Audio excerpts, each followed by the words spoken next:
तो श्री बलराम दास जी ठाकुर जी के सामने संगीत की सेवा करते थे, जगन्नाथ महाप्रभु को रिझाते थे।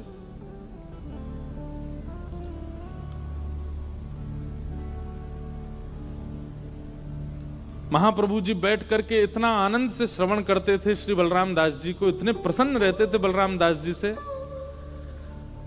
लेकिन ठाकुर जी जिससे बहुत प्रसन्न हो जाते हैं ना, फिर उसके कुछ समय बाद परीक्षा लेना प्रारंभ करते हैं कि ये वास्तविक है कि नहीं। और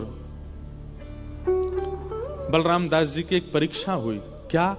एक दिन वो गा रहे थे और उनके गायन को पीछे खड़ी एक अत्यंत सुंदरी नृत्यांगना, एक अप्सरा, एक नगर वैश्या, वो सुन रही थी। और जैसे ही उसने उनका स्वर सुना बलराम दास जी का, वो उसने पूछ लिया सब पहले से, ये कितने बजे आते हैं, ये क्या क्या गाते हैं सब।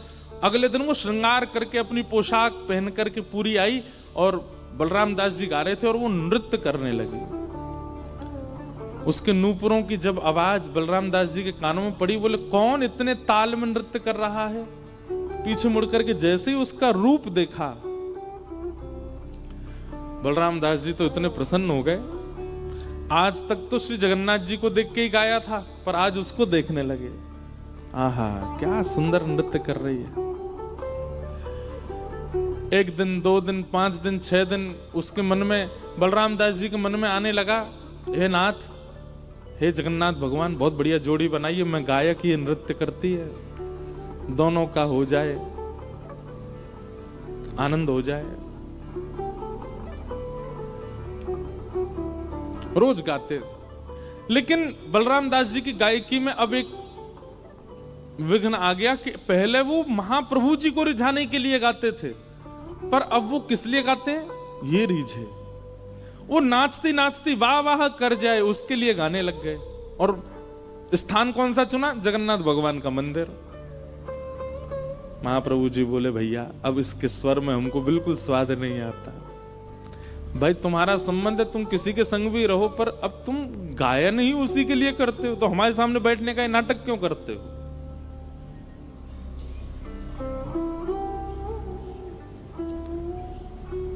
कितना ठाकुर जी को कभी कभी कितना कष्ट देते हैं ना हम लोग।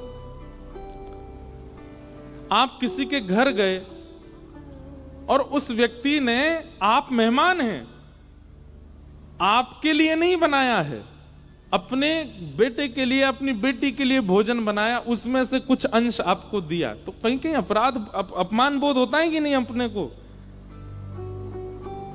मानिए चाय बनी, आप मेहमान हैं और चाय लेकर के आई, अपने पति को दी, ठीक है, लेकिन तुरंत आपको खाली गिलास दिया और खाली गिलास देकर के पति के प्याले में से थोड़ी सी आपके में कर दी, बोले लो पी लो, हाँ ले तुम पियो। कितना अपमान लगेगा भाई कि हम मेहमान हैं, हमको उसके गिलास में, अरे ऐसा क्या हो गया भाई? मेहमान को पहले प्रस्तुत किया जाता है, जिसके लिए सामग्री अर्पित की जाती है। ठाकुर जी को हम कितना कष्ट देते हैं। हम 56 भोग पधराते हैं ठाकुर जी के आगे, पर 56 भोग में सामग्री वो होती हैं जो चाचा जी को प्रिय है, जो पत्नी को प्रिय है, जो बेटी को प्रिय है, जो बेटा को प्रिय है। ठाकुर जी को बर्गर, पास्ता, पिज्जा भी लगा दिया है भोग में। और हम दूर खड़े, जब आरती हो रही है तो बच्चों के मुंह में पानी आ रहा, कब ये उठे हम खावे। ठाकुर जी कह रहे मेरे को तो केवल बहाना मात्र बना लिया है कि इनके सामने धरना है, बनाया तो उसके लिए है। कितना कष्ट देते हैं हम ठाकुर जी को। इसलिए ठाकुर जी रहते ही नहीं है ऐसे स्थान पर, चले जाते हैं। बच्चे वो पाएं जो ठाकुर जी को प्रिय है, परिवार के लोगों को वो मिले जो ठाकुर जी को प्रिय है। वैष्णव के स्वभाव में तो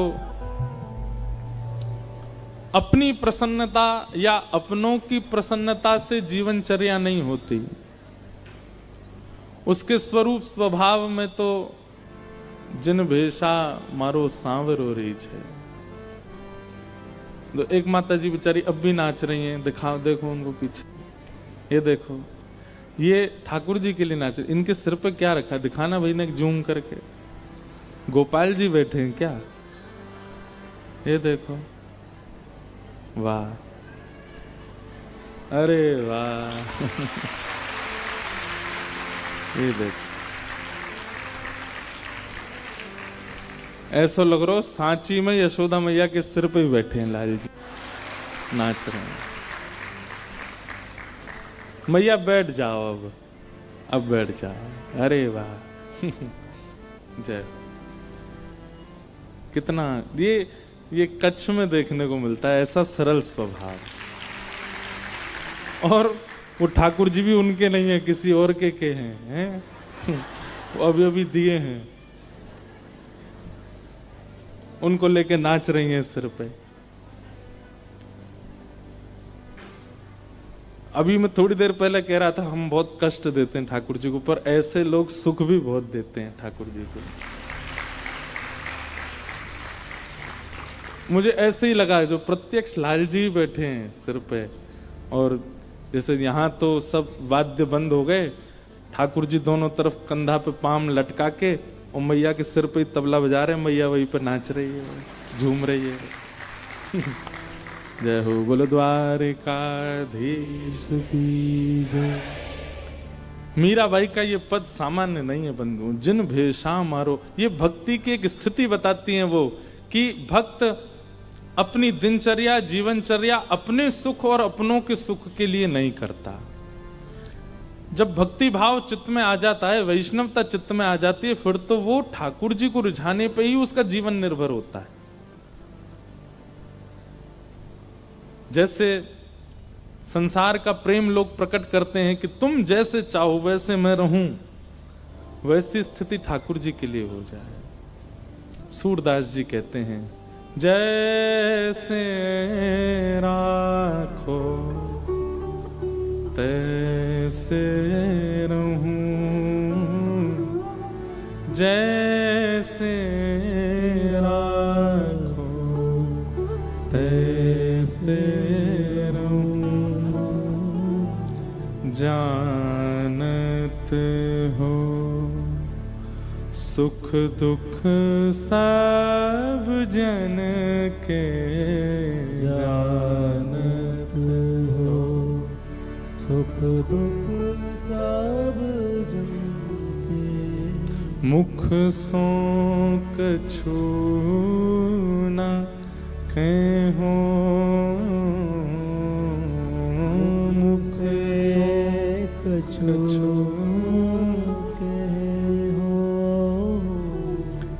जैसे राखो तैसे रहूं,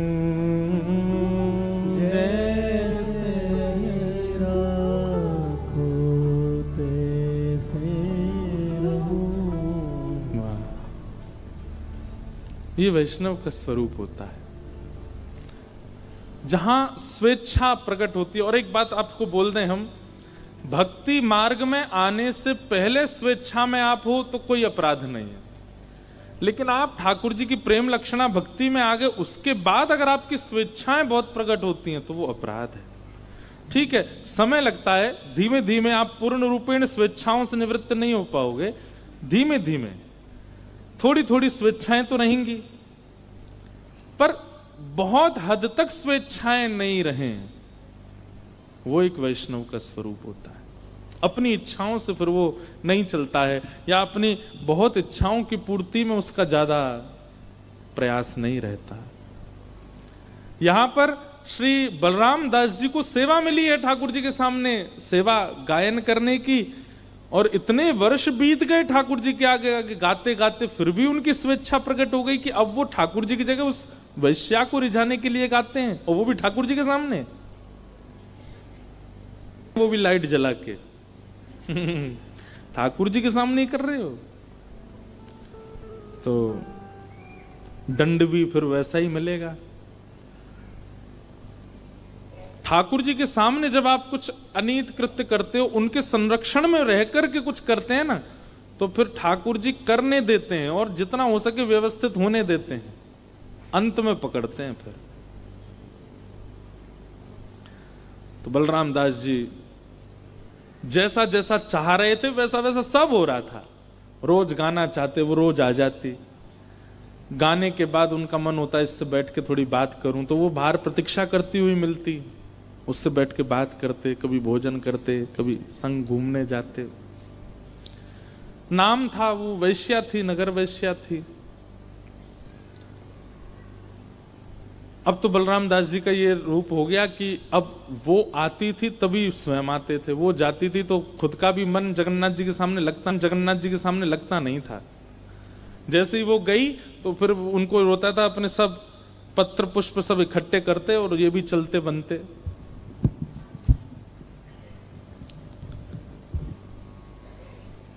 रथ यात्रा का समय धीरे धीरे पूरे जगन्नाथपुरी में हल्ला हो गया कि भाई बलराम दास जी तो अपनी स्थिति से अब बिगड़ चुके हैं।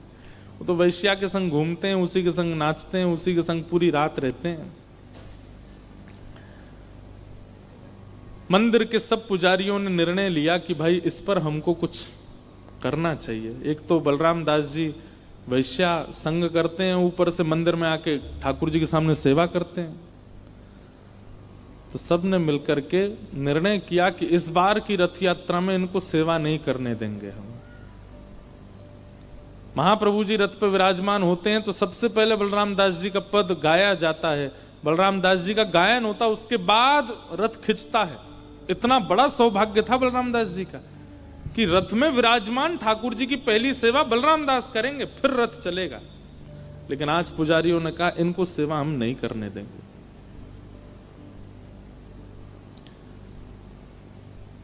रात भर वैश्या का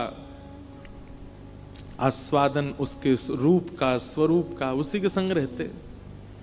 लेकिन एक बात बंधुओं, भगवान गीता में कहते हैं ना, नमे भक्त्या प्रणश्यति, मैं अपने भक्त का पता नहीं क्यों एक बार मेरे सामने आ जाता है ना, एक बार मेरे चरण पकड़ लेता है, उसके बाद में अगर वो बिगड़ता भी है तो भी मैं उसका पतन नहीं होने देता। नमे भक्त्या प्रणश्यति। आप एक बार ठाकुर जी के सन्मुख हो चुके हैं, हम एक बात आपको दावे से मंच से कह रहे हैं, आप एक बार ठाकुर जी के सन्मुख हो चुके हो और उसके बाद यदि आपसे कोई अपराध बन जाता है और एक दिन आने पर आपको अपराध बोध होने लगता है कि मैंने ये अपराध किया, मैंने वैष्णव अपराध किया, या मैंने सेवा में अपराध किया, मैंने एकादशी अपराध किया, या मैंने ठाकुर जी के सन्मुख किसी के साथ छल किया, कपट किया, और आप ठाकुर जी के सामने उसको स्वीकार कर लेते हैं ना कि नाथ मुझसे ये अपराध हो गया, अब नहीं करूंगा। आप अब नहीं करूंगा बोलते हैं, आधे में ही ठाकुर जी क्षमा कर देते हैं। तू स्वीकार कर रहा है ना, बस। व्यक्ति अपने अपराध का स्वीकारीकरण ठाकुर जी के सामने करे या जिससे अपराध किया उसके सामने करे, ठाकुर जी को उसी में ही प्रसन्नता हो जाती है। ये सबसे बड़ा प्रायश्चित बताते हैं ठाकुर जी। पर प्रायश्चित कुछ ही पापों का होता है, कई पापों का प्रायश्चित नहीं होता, उसका तो फिर दंड ही मिलता है। कई पाप ऐसे हैं, किसी के बालक के साथ में दुर्व्यवहार करना, किसी स्त्री के साथ दुर्व्यवहार करना, कुकर्म करना, उन सब का तो फिर दंड ही मिलेगा। उसके लिए आप कहो सॉरी गलती हो गई, नहीं चलेगा काम। पर कई अपराध ऐसे हैं जहां पर आपने थोड़ा छल किया है, किसी का धन लिया है, किसी के साथ किसी के बारे में कुछ गलत अफवाह फैलाई है, किसी का हृदय दुखाया है, ऐसे कुछ जो अपराध क्षमा युक्त हैं, उनमें या तो ठाकुर जी के आगे या उस व्यक्ति से अब आप अपने अपराध को मान करके क्षमा मांग लेते हैं तो ठाकुर जी आपको क्षमा कर देते हैं। उसी समय वो चैप्टर क्लोज कर देते हैं ठाकुर जी, बस अब ये दोबारा खुले ना, ये जिम्मेवारी आपकी, ये दोबारा हो ना मुझसे। आज सुबह सुबह जैसे ही डुमडुमियां बज रही थी, पूरे नगर में जय जगन्नाथ उद्घोष हो रहा था। महाप्रभु जगन्नाथ अपने अहे नील शैल प्रवरामतावरण प्रवणमतावरण मुआरतनलिनी बनकु कर दलन आहे नील कहे साल बेग हीन जाति रे यवना। उड़िया भाषा में ये पद है। जब महाप्रभु जगन्नाथ जी रथ यात्रा के लिए आते, मेरे रोंगटे खड़े होते हैं जब मैं ये भाव गाता हूं। साल बेग जो कि एक मुस्लिम का बेटा है, कोसों दूर बैठ करके महाप्रभु जगन्नाथ जी की स्तुति गाता है, और उसकी स्तुति सुनकर के महाप्रभु जगन्नाथ जी का रथ रुक जाता है। क्यों? क्योंकि उसके माता पिता उसको रथ यात्रा में जाने ही नहीं देते। उसने जीवन में कभी जगन्नाथ जी का दर्शन नहीं किया, केवल सुना है। आज वो कोसों दूर अपनी छत पर बैठ करके गाता है, कहे साल बेग हीन जाति रे यवना। कहे साल बेग हीन जाति रे यवना। श्रीरंगा चरण तले उद्धरिल जवन। अहे नील शैल।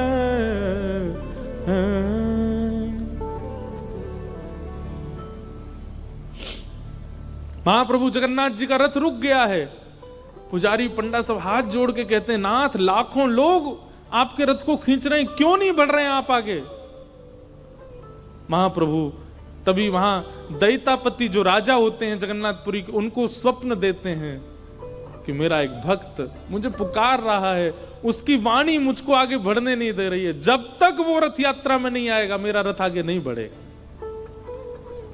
सब कहते हैं, अरे सुभद्रा जी गुंडीचा पहुंचने वाली हैं, बलराम जी का रथ भी आधा मार्ग पार कर चुका है, नाथ आप प्रारंभ में ही अटके पड़े हो। ठाकुर जी बोले, चाहे महीना लग जाए अब रथ आगे नहीं बढ़ेगा, पहले सालवेग को बुलाओ। जब तक सालवेग नहीं आएगा मैं आगे नहीं बढ़ूंगा। राजा पूरी सेना के साथ और रत्न मंडित पालकी भिजवाता है। उनके पिता बहुत दुष्ट थे सालवेग के, उनको बंदी बना देते हैं, और एक पालकी में माता जी सालवेग की और एक पालकी में पुत्र सालवेग, दोनों को पालकी में लेकर के आते हैं। जिस रथ यात्रा में लाखों लोगों की आंखें, करोड़ों लोगों की आंखें केवल महाप्रभु जी को देखने को तरसती हैं, आज पहली बार वे सब की आंखें सालवेग को देखने को तरस रही हैं। ऐसा कौन सा भक्त है जिसके लिए ठाकुर जी ने रथ रोक दिया?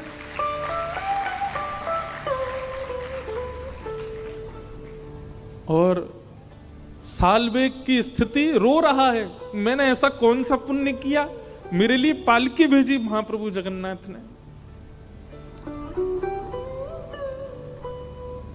जैसे ही मध्य सभा में सालवेग पहुंचा, लाखों दूर दूर तक केवल सिर ही सिर दिख रहे हैं, लोगों की भीड़ लगी है, महाप्रभु जगन्नाथ रथ में बैठे हैं। और जैसे ही सालवेग की पालकी आती है, औरों के तो नेत्र सजल होते हैं, लेकिन रथ पर विराजमान महाप्रभु जगन्नाथ झूमने लगते, मेरा सालवेग आ गया, मेरा परम भक्त सालवेग आ गया। ठाकुर जी पुजारियों को कहते हैं, मुझसे सहन नहीं हो रहा है, इसको जल्दी उतार करके रथ के ऊपर चढ़ाओ और मेरे हृदय से लगा दो, मैं इसका आलिंगन करना चाहता हूं। पुजारी कहते हैं, भगवान इस रथ पर चढ़ने का अधिकार केवल पंडा पुजारियों का है। ठाकुर जी कहते हैं, अरे तू अभी भी यही विचार करता है, अरे सालवेग मेरा है, इसको लेके आओ ऊपर। अपने जीवन में पहली बार दर्शन किया है सालवेग ने, और जैसे ही गए सामने महाप्रभु जगन्नाथ अपने दोनों भुजा मानो सालवेग के लिए पसार रखी है, इसको मेरे हृदय से लगाओ। सालवेग स्थिति, वो स्वयं ना चल पा रहा है ना हिल पा रहा है, सब उठा करके उसको चला रहे हैं, और उसकी भुजाएं खोल के महाप्रभु जगन्नाथ से मानो जैसे जबरदस्ती ठाकुर जी ही सब क्रिया सालवेग से करा रहे हैं। और जैसे ही सालवेग अंक में भरता है महाप्रभु जगन्नाथ को, दारू ब्रह्म जगन्नाथ जी के नेत्रों से अश्रु गिरने लगते। सालवेग को याद आता है कि मैंने प्रणाम तो किया ही नहीं, अरे मैं कितना धूर्त, पहली बार अपने नाथ प्रियतम के सामने आया, प्रणाम नहीं किया मैंने।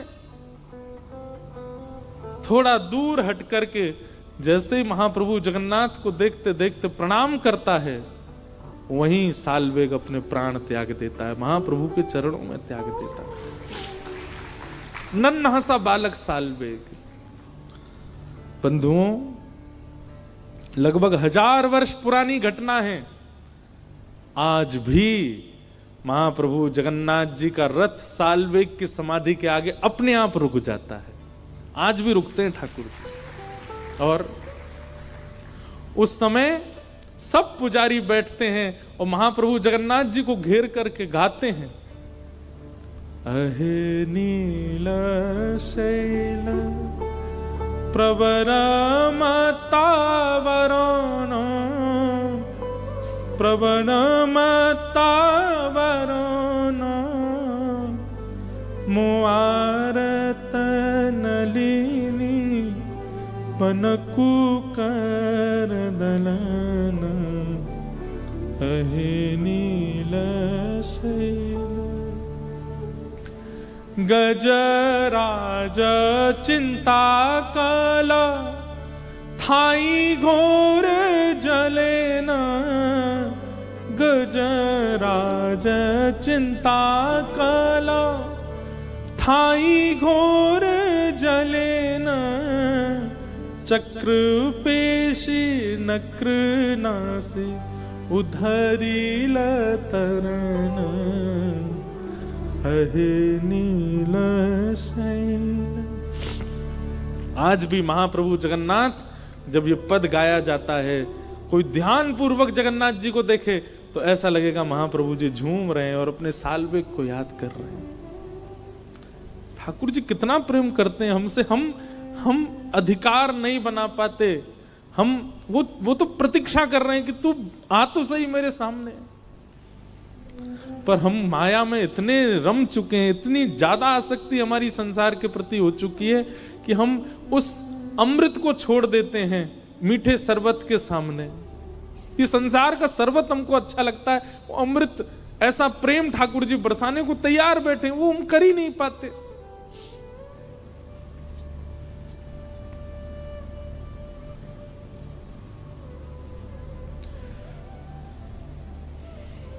यहां महाप्रभु जगन्नाथ अपने श्री मंदिर से उछल उछल करके आते हैं नीचे, ऐसे कूद के आते हैं। क्यों? मैया से मिलने जा रहे हैं अपनी।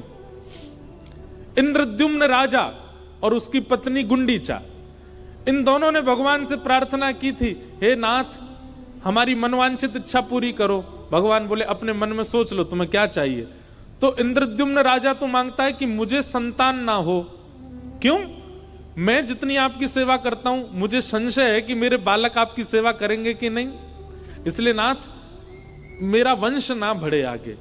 और बगल में बैठी गुंडीचा मन में सोचते हैं, हे नाथ मुझे एक पुत्र रत्न की प्राप्ति हो जाए। महाप्रभु जगन्नाथ कहते हैं, भैया तुम दोनों पति पत्नी अलग अलग वरदान मांग रहे हो और बिल्कुल विपरीत वरदान मांग। इंद्रद्युम्न अपनी पत्नी से कहते हैं, तुमने क्या मांगा महाप्रभु से? बोले पहले तुम बताओ तुमने क्या मांगा। बोले मैंने तो ये मांगा कि हमारे संतान ही ना हो। पत्नी बोली ये क्यों मांगा? अरे हम जितनी सेवा करते हैं, हम जितना प्रेम करते हैं जगन्नाथ जी से, कहीं हमारे बालकों ने उतना प्रेम नहीं किया तो फिर हम कहीं वैकुंठ में, स्वर्ग में, नरक में कहीं भी होंगे, हमको बहुत कष्ट होगा कि देखो हमारे संतान सेवा नहीं कर रहे। वो कष्ट मुझसे सहन नहीं होगा क्योंकि उस बालक पे मेरा नाम चढ़ेगा। इंद्रद्युम्न का नाती है, इंद्रद्युम्न का बेटा है, सेवा ही नहीं करता जगन्नाथ जी की। पत्नी बोली मैंने तो फिर ये मांगा है कि हमें पुत्र रत्न मिले। तो इंद्रद्युम्न लड़ने लगा, तुमने पुत्र क्यों मांगा ठाकुर जी से? जगन्नाथ जी बोले तुम दोनों मत लड़ो, यहां संशय में तो मैं आ गया हूं, समाधान की जरूरत मुझको है, तुम दोनों क्यों लड़ रहे हो? नहीं नहीं प्रभु, मेरी पत्नी नहीं चाहती पुत्र। क्यों नहीं चाहती? मैं तो चाहती हूं। इनको आप चाहे जो दो, मुझे तो पुत्र चाहिए। भगवान बोले ये कैसे संभव होगा? पति संतान चाहता नहीं, पत्नी चाहती है, कैसे संभव होगा? ठाकुर जी फंस गए बीच में। तभी भगवान कहते हैं अब तो एक ही उपाय है। बोले क्या? इनको पुत्र चाहिए नहीं और तुमको पुत्र चाहिए। मैया तो फिर एक काम होगा, क्या? मैं ही आपका पुत्र बन जाता हूं।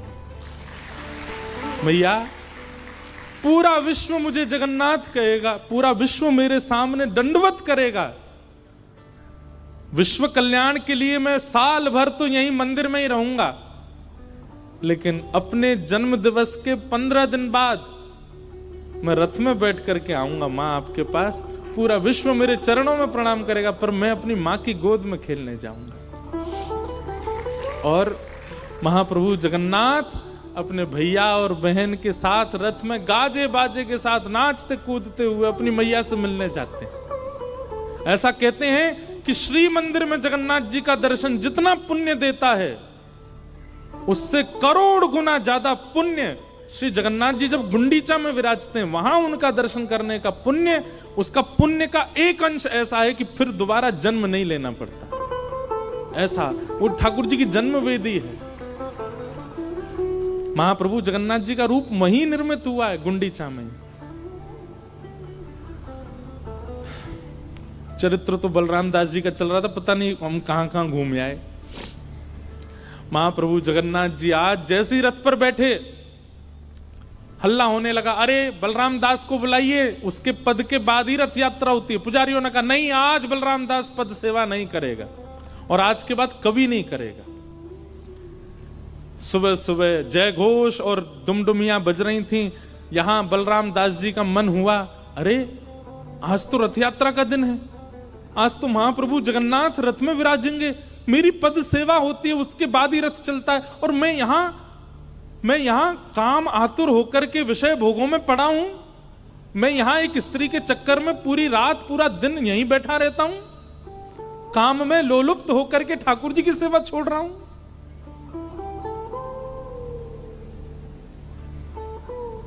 तुरंत स्नान करके रोते बिलखते जा रहे हैं, नाथ मुझे क्षमा कर दो, मैं क्यों नहीं समझ पाया कि मेरा जीवन तो आपकी सेवा के लिए, मैंने क्यों किसी और को अर्पित किया। जैसे ही पहुंचे जगन्नाथ महाप्रभु के रथ के सामने, पुजारियों ने कहा, धक्का दो, इसको दूर करो, ये दर्शन का भी अधिकारी नहीं है, वैश्यागमन करता है।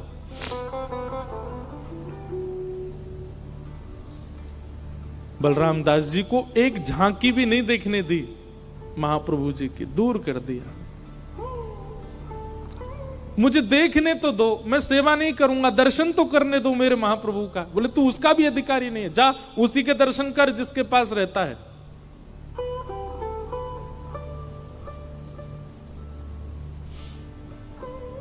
बलराम दास जी रोने लगे, मैं अपराधी हूं नाथ, जन्म से लेके आज तक एक भी रथ यात्रा ऐसी नहीं गई जिसमें आपका दर्शन नहीं हुआ, लेकिन आज अपने ही कुकर्मों के कारण आपका दर्शन नहीं कर पा रहा हूं, और ये मेरा दंड है कि मैं इस बार आपका दर्शन नहीं, मैं स्वीकार करता हूं इस दंड को। और बलराम दास जी चले गए वहां से, समुद्र के तट पर जाकर के रोने लगे, और बार बार मानो समुद्र सागर से कह रहे हैं कि एक ऐसी लहर लाइए, मुझे ले जाइए, मैं जीवित नहीं रहना चाहता। लेकिन क्या करें, तभी मन में आया, अपनी सेवा तो मैं कहीं से भी अर्पित कर सकता हूं, जरूरी क्या रथ के आगे बैठूं। तभी एक बालू का, समुद्र की बालू का रथ बनाया, और उस बालूका के रथ में 2 गोल गोल लड्डू एक के ऊपर एक धर दिए, जगन्नाथ जी बन गए रथ के अंदर विराजमान करके, और 2 ऐसे गोल गोल नेत्र पधरा दिए और बैठ गए सामने हाथ जोड़ करके। बलराम दास जी अपनी नित्य की, हर साल की जो उनकी सेवा है वही करने लगे। जैसे ही सेवा प्रारंभ की बलराम दास जी ने गायन करने की, महाप्रभु जगन्नाथ जी का रथ चल पड़ा था, फिर वही हुआ, रुक गए जगन्नाथ जी। लोग खींच खींच करके हार गए, लेकिन महाप्रभु जी का रथ बढ़ा नहीं आगे। सबने दंडवत किया, बोले, जय जय, आज क्या हुआ, आज आपका रथ क्यों रुक गया है? अरे हमारे यात्रा का नियम है कि जब तक बलराम दास संगीत सेवा कर नहीं देता तब तक हमारा रथ आगे नहीं बढ़ता। अरे प्रभु, आज तो उसको हमने सेवा से हटा दिया, वो वैश्यागमन करता है, उसका आचरण अच्छा नहीं है, निकाल दिया हमने, आज बलराम दास सेवा नहीं करेगा, आज आपकी रथ यात्रा ऐसे ही होगी। ठाकुर जी बोले पर सेवा तो मेरी हो रही है, बलराम दास तो पद गा रहा है और मैं सुन रहा हूं। बोले कहां गा रहा है, यहां तो कोई बलराम। बोले यहां नहीं गा रहा है, उसने मेरा एक और रथ बनाया है और उस रथ को भी नंदी घोष रथ की तरह तैयार किया है, उसमें मेरा स्वरूप विराजमान किया है। भगवान के रथ का नाम है नंदी घोष, और उस रथ में मैं बैठा हूं और बलराम दास गा रहा है। अरे आज मैं यहां इस रथ में नहीं हूं, मेरा रथ तो वहां समुद्र के किनारे बलराम दास जी ने बनाया, वो मेरा रथ है और आज मेरी यात्रा वहीं हो रही है। आज इस रथ में मेरी यात्रा नहीं है। पंडित जन सब कहने लगे, बोले नाथ यहां लाखों लोग आपके दर्शन को बैठे हैं, आप ऐसा क्यों कर रहे हैं? बोले भैया यदि चाहते हो कि ये रथ यात्रा आगे बढ़े तो जाओ और बलराम दास को लेकर के आओ और उससे कहो जो बालूका के उसने जगन्नाथ बनाए हैं ना, मेरा अंश उन्हीं में बैठा है, उनको लेके आवे और उनको ला करके जब इस रथ पर विराजमान करेगा और यहां बैठ के जब वो मेरी सेवा करेगा तभी ये रथ आगे बढ़ेगा, नहीं तो नहीं बढ़ेगा। पुजारी जी बोले जय हो भगवान, जिसको पूरा विश्व दुत्कार देता है उसको आप स्वीकार करते हो। भगवान कहते हैं नमे भक्त्या प्रणश्यति, वो मेरा भक्त है, उससे गलती हो गई लेकिन वो गलती स्वीकार करता है, मेरा स्वभाव है उसको क्षमा करना है। और बलराम दास जी आए, आकर के फिर उन्होंने सेवा की और उस सेवा से प्रसन्न होकर के फिर महाप्रभु जगन्नाथ जी का रथ आगे बढ़ा। कहने का इस भाव को सुनाने का क्या अभिप्राय है कि श्री ठाकुर जी अगर हमसे कोई अपराध बन जाता है, हमसे कोई दोष बन जाता है तो ठाकुर जी के सन्मुख उसको स्वीकार करो और वचनबद्ध होकर स्वीकार करो कि पुनश्च इसकी आवृत्ति नहीं होगी नाथ, ये मुझसे दोबारा नहीं होगा। ऐसी भावना से जब आप ठाकुर जी के आगे स्वीकारीकरण करते हैं अपने अपराध का, तब ठाकुर जी क्षमा करते हैं।